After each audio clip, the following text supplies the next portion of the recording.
Scanning for audio.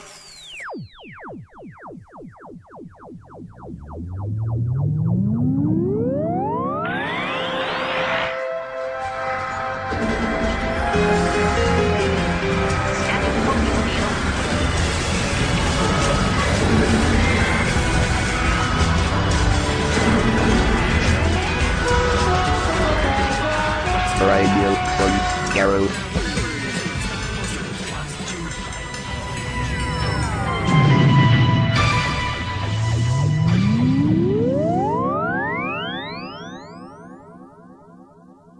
Welcome to a Tin Dog podcast. It feels like forever since I've been, able to record. Yes, I know you've had them throughout the whole summer, but let's face it, I usually bank up a few episodes and then go for it. I've got my recorder strapped up in the car, blue tacked, and I'm able to talk to you while I drive to Whooverville. Whooverville 7 for me, Whooverville 8 for everyone else. Yes, last year I was just a tiny bit ill and couldn't make it. This year, I didn't go to a new, takeaway and buy something that genuinely didn't agree with me. No, this year, I'm reasonably prepared. Yes, I didn't get to meet Matthew Waterhouse and a host of others, but that was last year. This year it's going to be different. This year I'm going to meet Janet Fielding. Probably. Sophie Aldred. Probably. Eric Sayward. Probably. Katie. And so many others. And obviously I'll be recording the interviews, and so will everyone else, and I'm sure we'll be able to produce something marvellous towards the end. But right now, I'm on the M62, heading in completely the opposite direction to Derby, thank you SatNav, in order to get onto the A1 south. I should be at Sheffield at some point, and barring, incidents, I'll be there. So as always, I'll keep you informed and keep you up to date with what's happening. But right now, I'm just excited. And on the car's MP3 player, I've got a serious collection of Big Finish to get through. So bring on Fiesta of the Damned for me. And for you, I'll get back to you very shortly.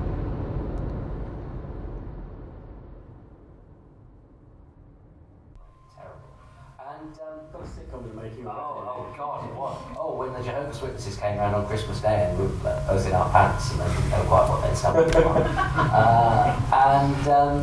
And they called down on Christmas Day because they called down before, and I was too polite. So I was I'll read your book, And of course then they smell weakness, so they think, we'll get him on Christmas Day when he's weak. And they didn't account for the fact that my name, and they suddenly thought they'd stumbled into something they hadn't quite stumbled into. And we never saw them again. And he said, because he had a business, he was working for his father-in-law's business anyway. He said, I'll sponsor it. If we can have our logo on the posters, we'll pay for it because it's a tax write-off sort of thing. Welcome to the wonderful world of business.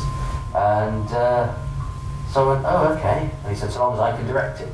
So he had he put a foot back into the sort of artistic camp and sort of fulfilled that part of it and provided me with, a few quid to mean that, being away. You lose money anyway, even if you set out in Edinburgh, just because of the nature of how much everything costs. But also I wasn't earning money either. I don't earn money when you're down there. But it went well, and he actually got his money back, which is rare, because we went on. Obviously, it got legs and off it went. It exceeded all of our expectations, really. And so you made it forms, haven't you? You adapted it for a radio? I adapted it for radio. That came about because we were in Edinburgh, and I got 2 emails in about 3 days, but one from Michael Stevens at Audio Books, who wanted to record the live show and just release it as a CD like that. But I also got one from this producer at the BBC called Paul Hardy, who said he liked the sort of emotional content, whilst he thought it was funny, he thought it was also a story. And he said, would you like to adapt it? And I said, well, Audio Books want to do that. He said, well, I'll talk to Audio Books. And then, of course, they did it as a sort of co-production, so they had a bit of extra money. don't know what the extra money bought because I got paid sod all for it, so I don't know what the extra money paid for.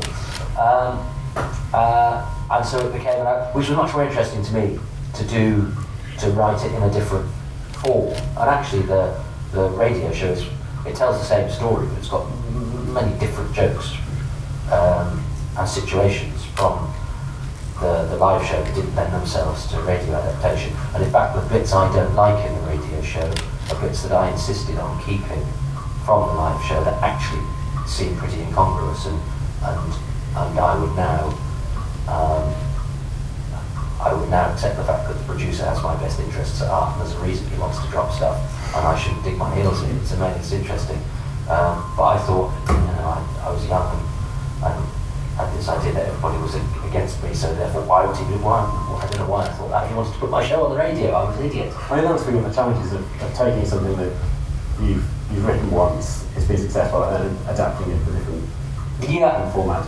Yeah, once I knuckled down to it, it was okay. Once I came up with the idea of having the voice of the BBC, which wasn't in the one-man show at all, so I'd have somebody to talk to, and it was the telly talking back to me. Once I came up with that idea, it sort of wrote itself, because then I could have, you weren't doing sort of rhetorical talking to yourself jokes, which just makes the rhythm of it much easier. And it was a funny idea, the fact that you had this BBC voice and this annoyed Doctor Who fan shouting at the telly. So once I came up with that idea, that gave it its own lease of life. But it was only about 5 years later that I looked back and he actually told me, when a producer says he likes your work and wants to put it on the radio, he's on your side. So in fact, the last radio play that I wrote, I went in and just went, this producer likes you, she's got you the commission, listen to what she says and do it.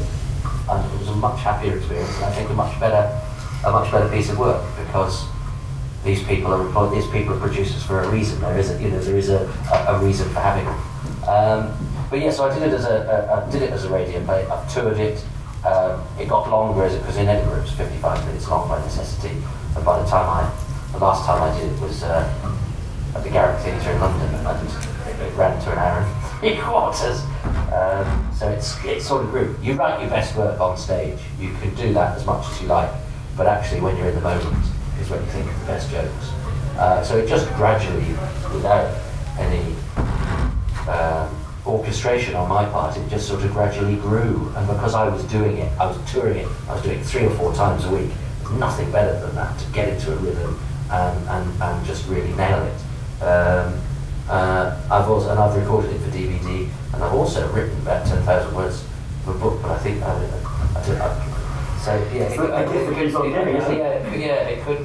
might never leave me. But then part of it is, but I hung on to it for so long. It was only when I did the next one that I realised this, because I sort of thought, well, it's taken me my whole life to write this. I'm never going to do anything as good or successful again. But of course, then when you do the new thing's new and it's exciting, and you go, of course I can. That's silly. And it also spawned a sequel. Yes, My Stepson Stole My Sonic Screwdriver, which I actually think is a better show.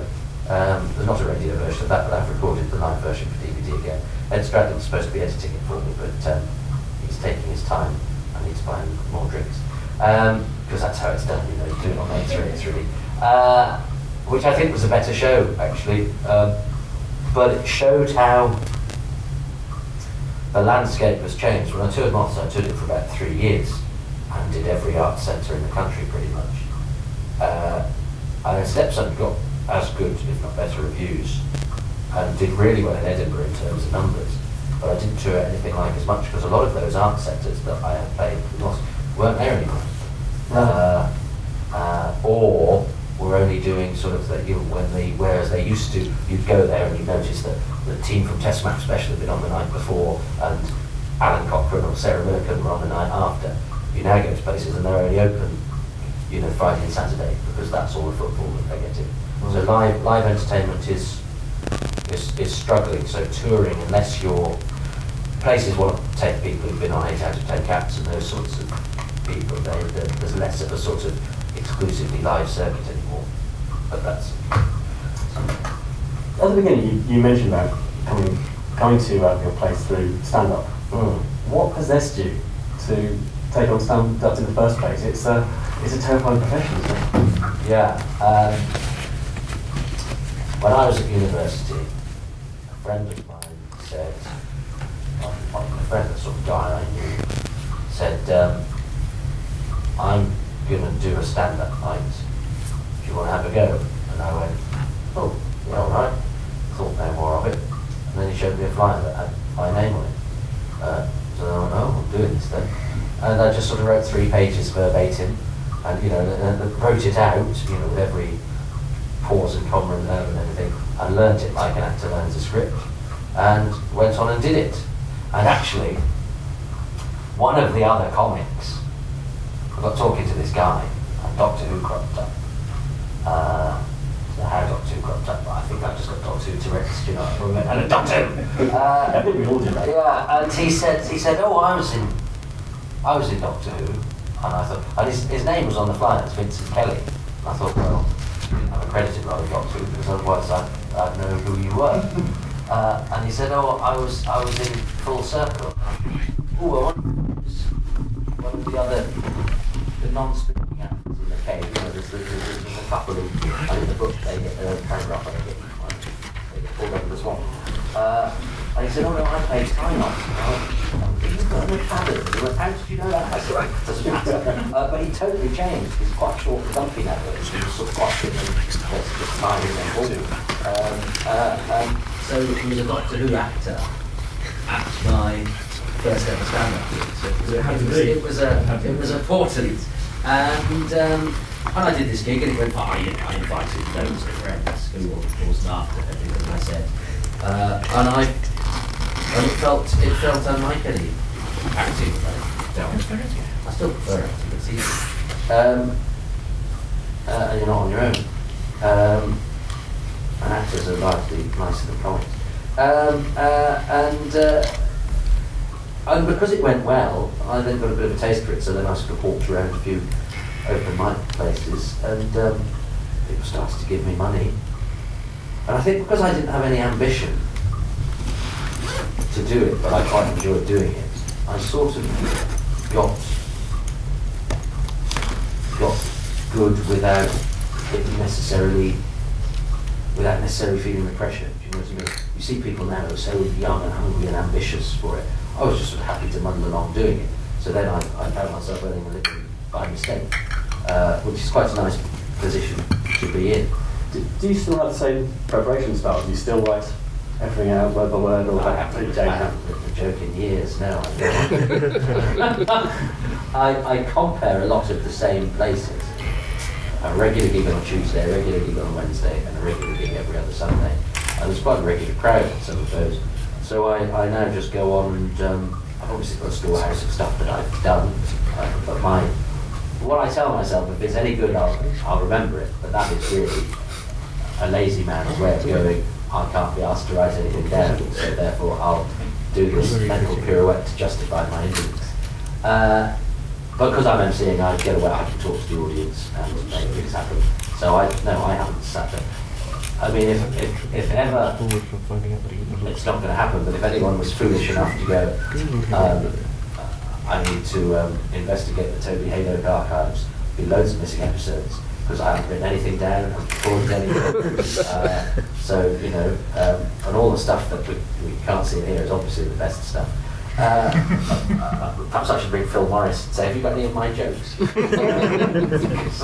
Because the bits that somebody came up to me the other day and said, love that joke you do about that. And I went, oh yeah, when did I'd forgotten that joke. And I would have done it every night for 3 years or something, but slowly you get bored of it, or it just, for some reason, they have all material has a shelf life, and I think partly because when something's new or you're forming it, you perform it better because you're more excited, and stuff just sort of drops by the wayside, and I've probably forgot some crackers, which of course, when you're struggling, you sometimes think, I wish I'd got all that stuff up here, but you know, I'm struggling, I've got to ask you must have had the nightmare gigs, the ones you'd rather forget. Anyone that says otherwise is a liar. Yeah, I mean, a friend of mine put it very well. When somebody asked him, comic called Seymour Mace, who's marvellous, I said, Do you have gigs where everyone's hated you? And he said, yeah. He said, but I just look at them and if somebody says, you're not very good at it, he goes, I'm just having a bad day at work. He said, everyone has a bad day at work. And that's a very good way. It doesn't feel like that. And yeah, sometimes it's your fault, sometimes it's their fault. It happens less frequently. I mean, you get to a certain point where, unless it's a gig that just ain't gonna happen because it's full of, sometimes the thing is to not be intimidated. At Christmas, for example, you're never going to have a great gig in December because you'll go to the best comedy clubs in the country and there'll be 40 people there, one of whom's organised the Christmas party. He likes comedy. The other 39 just want to get pissed on the boss's dollar. And the monkeys are there at stand-up comedy and want to get off with Michelle from accounts or want to tell John what they think of him because he's been fat all year and you are remarkably irrelevant to them and there's nothing you can do. So then you just have to go, well look, I know I can do this, it's their problem and I'll just make the best of it and tits and teeth for an hour and a half and then I'll get more than I would have got paid in October for doing a better gig and that's why I don't get paid a bit because it's horrible. In general though, do you have to really get an audience as quickly as possible on your side or do you think you can, if it's not going as well, can you win them over? You can win them over. It's more hostile audiences. There's some hostile. I mean, it doesn't happen so much anymore because comedy clubs have cottoned on to the fact that they may as well be a pub if they're not gonna gear it towards the comedy. So most places have bouncers now, and people just say, don't talk and all that sort of thing. But you can, I notice it a lot because I work in the north a lot and I sound and I look like this. I largely go on to people that you make an assumption that they're not going to find me funny because of the way I look and the way I talk. And so I know that I sometimes I've got a couple of minutes in which good jokes I know normally get a really good response, might not get much, but I know that that's because they're sussing me out. And I just have to have the confidence to go, it's okay, it'll be fine in 2 minutes. That good joke's only going to get a titter. That's fine. And that happens quite a lot. It used to happen in the Frog and Bucket in Preston. I'd always forget. I'd go on and I'd go, oh yeah, they never liked me at first, but it'll be fine. So long as once I pick on one of them, have a go, do a thing there, or say something back when they heckle me, they'll be fine. And I'd always go, it always takes you 2 minutes to walk to me. So it's just a case of not being, or if you are scared, pretending you're not. It's all a lie. It's a confidence trip. I'm going to move on to more Doctor Who related questions, mate. There's one more thing I want to ask you about the stand-up connection. Obviously, I'm looking at your CV, your website, and everything this week. There's a project you're involved in, Dead Funny, Encore. Oh, yes. Horror stories. This is horror stories written by stand-up comedians. I think it sounds brilliant, I've got to say. I'm really interested in getting it myself. Well, I'm very good I'm flattered by the company I'm in. I'm good friends with a comedian called Robin Ince. Robin Ince was one of the first comics I ever saw, and I thought I'd like him just by the bio of his picture. And I went to see him, he was great. And then one of the first ever paid gigs I got, I was on the bill with him and Will Smith, not the American one, the other one. And they were both really nice to me, and they laughed at my jokes. And I felt like a proper comic even though I was young. I didn't really think I was a proper comic. And when he came to Manchester, he'd bring me up and we'd go out for a drink. And he was the first person that told me I would earn a living as a stand-up, and that was very flattering coming from him because I admired him so. So we stayed chums. And we keep in touch on and off, but he's phenomenally busy. He does far too much. He's going to have a heart attack before he's 50. And he just sent me an email and said, I'm doing this, do you want to write a horror story? That's the only brief, write whatever you want. For this anthology, 3,000 words. And it was as simple as that, and I did a draft, and I sent it in, and they went, yeah, do you want me to change anything? I went, no. I went, oh, okay. And then I saw the list of the other people, James Acaster, brilliant comic, and Alan Moore, he's not a comedian, I don't know about that, but I think he gets a part. And Stuart Lee and Rufus Hound and all sorts. And I've only just got my copy, so I haven't read any of the other people, but I almost don't want to read the other people's because I didn't write. Mine's not funny. I just wrote a horror story. I tried to think of, there's a Marty Ghost books that you got and those sorts of things. I just tried to write something that had a bit of a twist and was had a bit of atmosphere to it, and I'd never done anything like it. And I thought, I didn't think of it as I am a comedian writing a horror story. I just tried to write a horror story, and I quite enjoyed it. But with all of those things, only when it's sort of back and set in stone do you think, I enjoyed that. And I think it's all right, but I wish I could spend a bit more time. I wish I'd taken it a bit more seriously at the time, because it's only when it materialises in front of you go, no, this is actually a thing. So is horror something you would read yourself? Is something you're interested in? I read a lot. I did read a lot of horror as a bit of horror as a kid. It's terrible, but I largely read Doctor Who books, and I largely read Doctor Who books now. I've read Fury from the Deep 3 times, and I've never read Far from the Magic Crag. I've got an English degree, so I would read bits of like the Armada Ghost books, and I'd read the odd horror thing. But once I realised that Doctor Who was my thing, and now that I'm a grown-up and I don't have to answer to anybody, I just sort of go, if I want to buy Doctor Who on occasion, I'll buy Doctor Who on occasion, I'll read that, I don't care. So I don't read much fiction. I occasionally go, when I go on holiday, but I've read bits and bobs, but I'm not an expert. I've never read a Stephen King book. I've watched the films. Well, we've stayed on Doctor Who territory again. Can I ask you about one of your latest projects? You're the go-to man for interviews, aren't you? Well, I'm best of my price range. No, what in terms of podcasts, commentaries, DVD extras. Yeah, well, the podcast is just. Well, let's start with the DVDs, I guess, because a chap called Peter Crocker, who is the guy that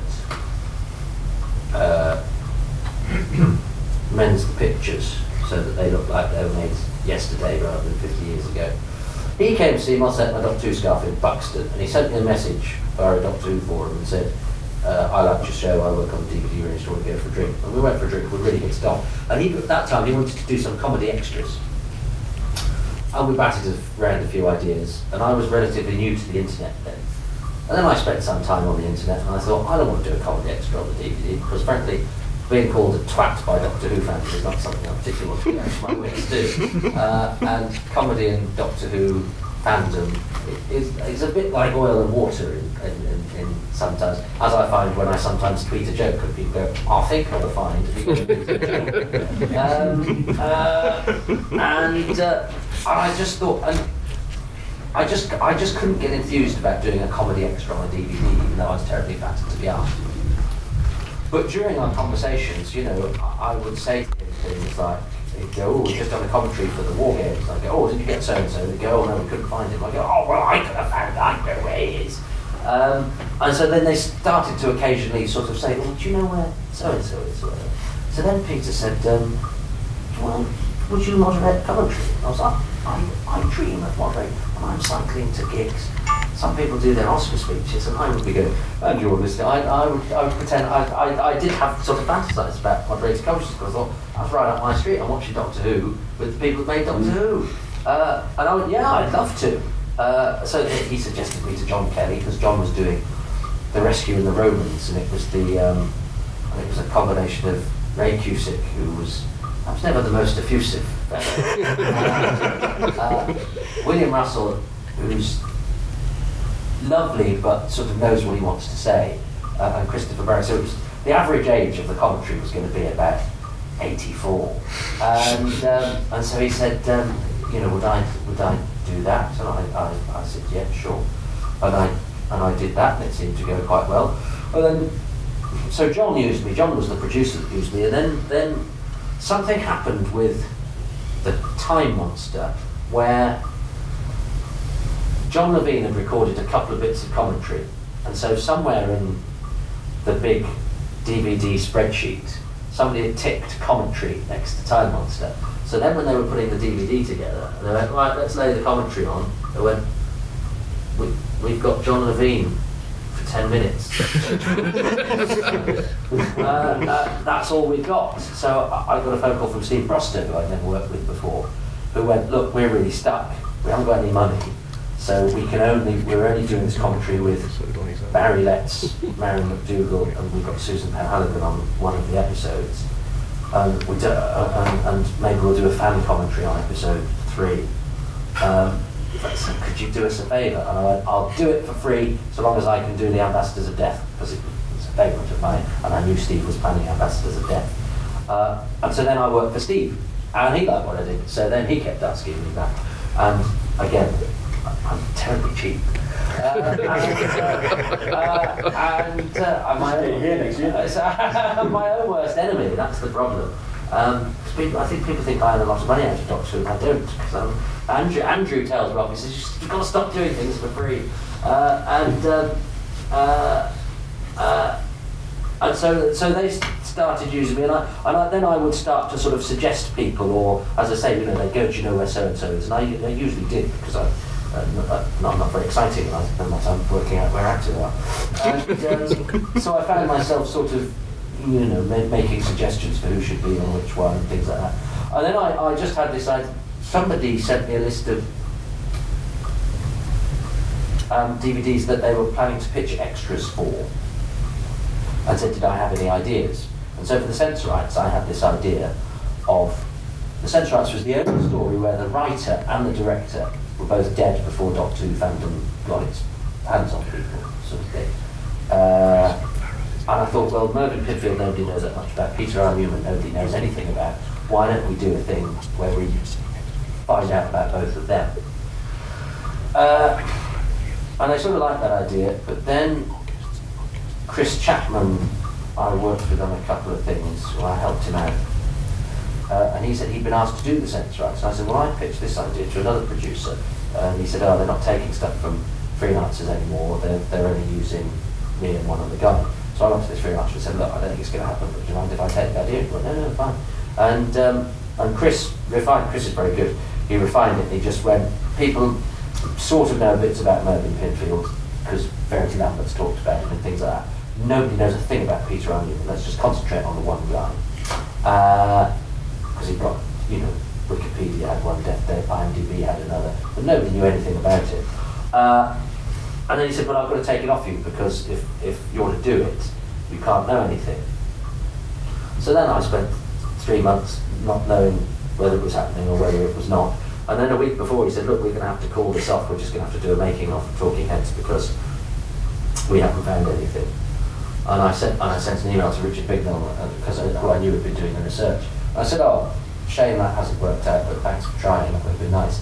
And he went, just got one more thing I'm going to try. And then 3 days later, Chris went, actually, we're back on, sorted. Watched the film yesterday's, and we've got little bits of prep. And I sort of knew on one day we'd be going there, and I knew we'd be speaking to people, so I knew something was happening. And I think I was really pleased with that, because I quite often watch Doctor Who DVD extras going, that's wrong. And this was one where we genuinely found something out that people didn't know. Nobody knew anything about it, and we found out everything about it. We got a voice recording, we got a picture, and so we. I almost feel sorry. There's something. My favourite thing about being a Doctor Who fan is less watching Doctor Who, because again, I think most Doctor Who fans only live in retrospect. And you spend your time watching an episode going, oh, I didn't like that particularly, and then 5 years later you look back and go, I love that episode. I don't know why that is. But it's the uncovering, it's fine. That's why I love the work that Andrew Pixley and Richard Bignell people do, where they go, I found a thing, or I've written a thing, and it's brilliant. I love the archaeology of it. So to actually take part in a piece of archaeology and find something out, having been a consumer of that sort of thing before, was really exciting. And so then Chris came up with some other DVD extra ideas, and we did those. But I'm very fond of that first one. So I was sort of part of the furniture with the DVDs then. I think it's got to be said that the piece that made the biggest impact has got to be your stay with John Levine. I think it's possibly arguably the greatest DVD extra of all time. Interesting, I was on a train and a bag of Haribo landed in front of me. And I went, this bloke went, oh, they didn't have jelly babies. And I went, oh, Doctor Who fan. And he went, yeah. He said, I loved your Peter R. Newman documentary. And he said, you should do. He said, John Levine's very funny. You should do a fly on the wall documentary with John Levine. So I was being a bit showy offy really. I texted. Who did I text? I think I texted Chris Chapman and said, we should do I'm on a train, a bloke says we should do a fly on the wall with John Levine. And Chris went, I've got a meeting with Dan Hall next week, I'm going to pitch it. So I showed the guy the thing, and I went, oh, okay. And lo and behold, within about 3 weeks it was on. It was supposed to be for the moon base. I pitched it for the moon base because that was John's first brush with Doctor Who, he's an uncredited Cyberman. But because they were reissuing clause of access, and I don't think they got a load of extra stuff for the special edition, they decided to bung it on that instead, which is fine. And yeah, I went and spent the weekend with John, who I think was quite savvy to what was going on. There was certainly no. I didn't want it to be that. I think John is a fascinating man, and he's very funny. And I didn't want to be that sort of. I never liked Doctor Who fans who were sort of rude or take the piss out of the icons of Doctor Who. I remember first time I heard people at conventions sort of go, yeah, he's a crap, he's this, that. I thought, well, these are your heroes. No, I know. So there was never any intention to sort of point a laugh at John. The intention was to show him with all his glorious eccentricity to the fore, and maybe I was there to sort of bring some of it out, and occasionally challenge some of his, and I'm not saying anything I wouldn't say to him, some of his flights of fancy, and maybe some of it, because sometimes, as Terence Dick says, we listen to John Levine and he thinks the show's called Sergeant Benton, but also starred John Burton. and to try and because John only he didn't like to do commentaries with other people, and he likes to be on the stage on his own, drinking hold court, because he's a performer and entertainer. I thought it would, and because we get on, I thought he would allow me to sort of challenge some of those things that don't normally get challenged because of the way that he tends to be a one-man band, if you like, and just to see what that sort of friction brings, of sort of go, oh, John, that's not quite right, is it? And see if that brought out a different side to him. And I think it did, which is when we had that sort of chat at the end by the river, he sort of said, actually, he sort of reined it in a little bit, and I thought we got quite an honest picture of a man who clearly loves Doctor Who, and is clearly a man of contradictions, but I think the subject deserved the time because he is quite an interesting guy. Definitely. Have you had feedback for him since the release? Have you often seen it? Yeah, well, I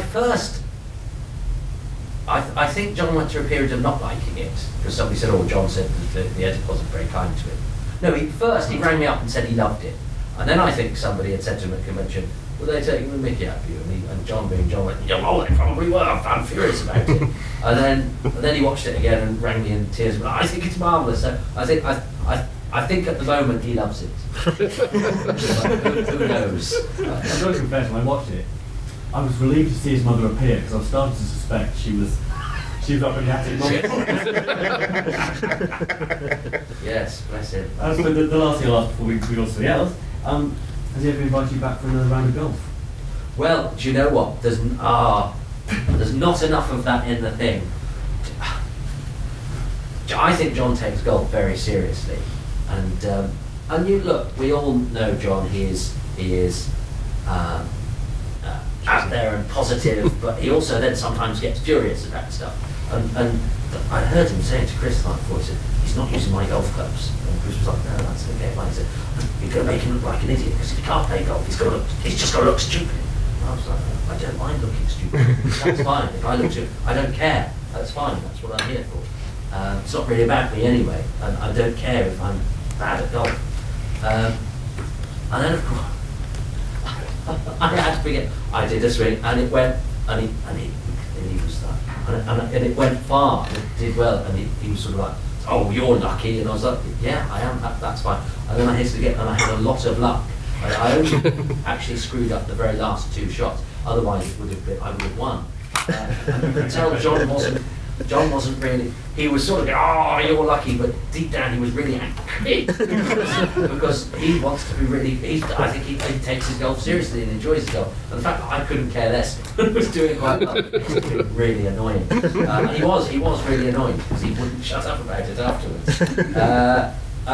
So I don't think he will invite me back to play golf, but he's invited me for tea. He sometimes phones me up just to chat to John, so that's nice. I'm pleased, therefore, that he feels that it wasn't. It was meant to be an amusing documentary, but it wasn't never intended to be a stitch-up. And I think that's exactly how it came across. Good. Can I ask you about a relatively new project you're working on for Phantom Films? Yes. The Who Talk? Who Talk? Yeah. What's the idea behind this project? Well, it was something I'd wanted to do for the BBC, and we had talked about it, was to fill the gaps with the commentaries. But what happened was, Web and Enemy came out, and both would have benefited, I think, from an extensive extras package. Both of them deserved that. But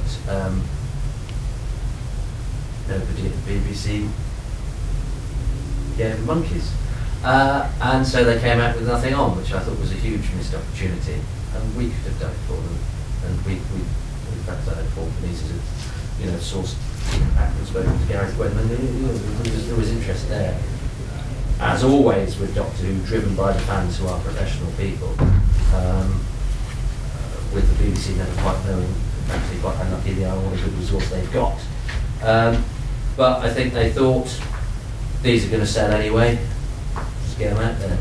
These will sell without any extras on, and extras cost money, boom. So Paul and Dexter at Phantom said, why don't we provide a commentary as a sort of separate thing so that people can play it? Brilliant. And so we did an Enemy and Web. They're a bit more hastily convened, and we can't quite get as many people necessarily on. So quite often it's one person on 1 or 2 episodes rather than 5 people having a conversation across 6 episodes, just because of the practicality of it. So some of them are more one-on-ones, although some of the ones we've done more recently have had more people. We're learning as we go. It's very fraught, tight schedules. And so once Enemy and Web had gone well, we sort of went back to that thing. So why don't we try and anyone that hasn't got a commentary, let's get a commentary. And then because of various practicalities, we started going, well, we've got so and so. There is a commentary for that episode, but so and so is not on it. So why don't we get so and so as a bonus? And it sort of gradually evolved like that. And sometimes it was to do with personnel. Somebody couldn't make it on the day, so suddenly they go, well, we've got him, and they were both involved in that episode. Off you go, Toby. Thanks. And then they just looked at ones that they, as punters, had maybe not thought the commentary had got enough people on, or it was the early days of the commentaries, where I think if you look at something like Invasion of Time, it's got the same 4 people on all 6 episodes. One of whom is Matt Irving, who didn't actually work on the Invasion of Time. Let's not get into that.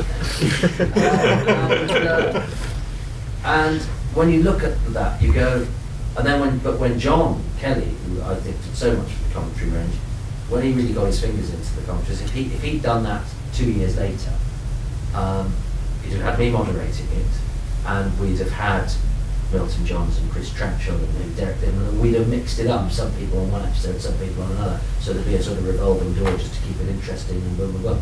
And so some of the early commentaries, I think, suffered not from, because it was a fairly new medium, from having the same people on all the way through. So just to clarify for all that's maybe not familiar with this project, we're not talking about DVDs here, are we? No, what it is, they come out on CD. So you watch the episodes on your DVD player, and you put the thing in your CD, and you key them up together, and it's like a DVD commentary, but it's just on a different disc. And we watch the episodes and talk along. You know, they are done to the episodes, as it were. And so you've done Web of Fear, Enemy of the World, most of the orphaned Hartman and Trout episodes, Remembrance of the Daleks, The Demons, and a few more that I think I have to be quiet about. We're doing some more in a couple of weeks. actually quite like him, because I did check the Declan report beforehand. Oh, you okay. mentioned any of the titles that are up and coming. Oh, okay. Well, we've done pretty much all of the Hartman and Trout orphan episodes, and some we've done twice. Because again, practicality, some people weren't available on the day, so we've just done them twice, which is fine. And also, did you notice that? Yeah. Wasn't it? So what else have we done? We're halfway through recording. We've done a couple of episodes of City of Death. We're doing a couple more. And we filled in the gaps of Unearthly Child, because that only had episodes 1 and 4 done. So we've done all 4 actually. Is that it? I think. That sounds like enough. Yeah, but with more planned as well. We do loads in a day. It's obviously a tighter budget than the BBC, so whereas I used to get exhausted doing 4 or 5 episodes in a day, I think I did about 9 last time, but that was fine. What else would I be doing? Well, you may have noticed that we've come to an end. Steve has just very subtly indicated. I just like to say, not only are you a great interviewer, but you're a great interviewer. Oh, bless you. Someone who could chat away and be very interesting. Thank you very much. Well, thank you. Thank you.